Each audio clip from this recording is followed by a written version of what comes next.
Hello viewers and welcome on Professor for You channel. In this video we are going to cover the topic self-assessment. Let's start with the definition of self-assessment. Assessment implies figuring out or guessing the value of something and then taking required decisions and problems.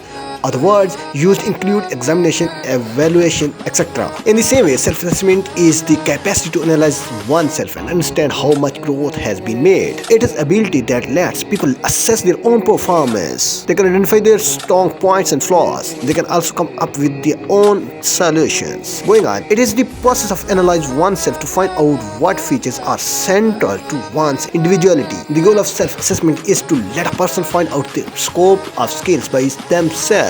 They can then work upon them without a supervisor. The queries that need to be answered are: what are the obstacles? What strengths do I have? What are the hurdles, etc. Self-assessment is a part of official worker assessment that happens annually. Employees can talk about their strengths and how they have grown in the previous year. Going on next, importance of self-assessment. First, self-assessment is crucial in academia as much as it is professionally. Most firms need this skill and it is thus essential to have. Along with an official assessment, it is also needed for every worker's personal growth. Some of its plus points are: self-assessment builds faith in one's skill. In addition, it takes care of an anxiety around work.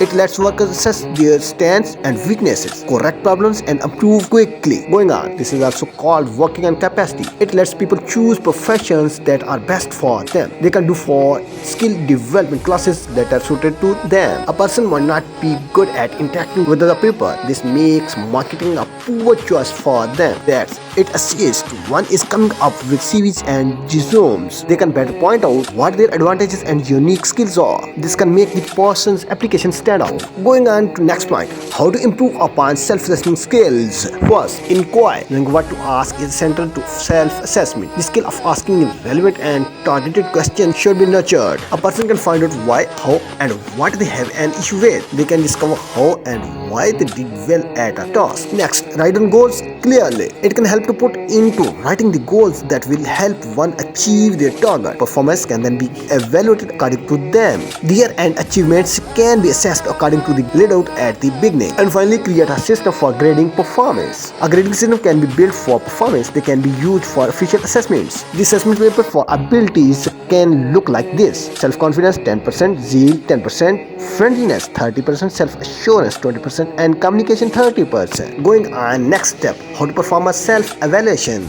First, keep the required features. A self-evaluation can consist of characteristics like performance that might have to be worked upon, criticism of work behavior, how achievement was reached, your pros and cons, and accomplishments in one's task. Next, a timeline for assessment has to be fixed. Progress can be mapped every week, month, or year. The time and date for tasks that were done better than required should be remembered. They can also include conference meeting that went well. Next, showing instances of when things were achieved can drive home the self-assessment being made. Next, explain the success. Projects that are best suited to the key interests of the firm, along with ones where peak performance was on display, can be highlighted, and the project that contributed the most of the firm and team can be pointed out. Next, strength and weakness should be listed with examples. It helps to ponder over one's strong point and how they helped you get what you are doing. Self-assessment, being particular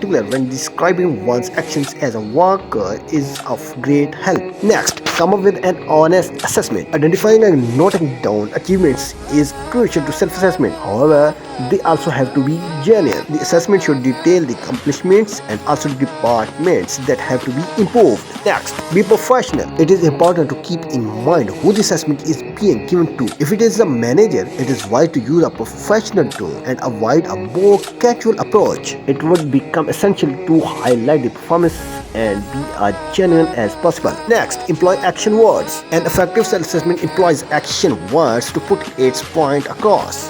Words like dedicated or focused indicate initiative to whoever might be giving through the report. Next, edit and format the report. The self-assessment report must be formatted. In addition, it has to go through an edit, for any spelling mistakes and grammatical errors. The font has to be professional. This can be Calvary, Arial or Times New Roman. And finally, seek out feedback. Self-assessment offers a great chance. The employee can request insights and assessment from the superior and employer. The list of weaknesses, strengths and accomplishments is already created. There is also a mention of improvement plan as seen by the employee. So the topic of self-assessment comes to the end. Please subscribe my channel for watching such videos on creative topics. Drop your positive comments for the improvement of my channel. Thank you for watching and subscribing my channel, Professor for you.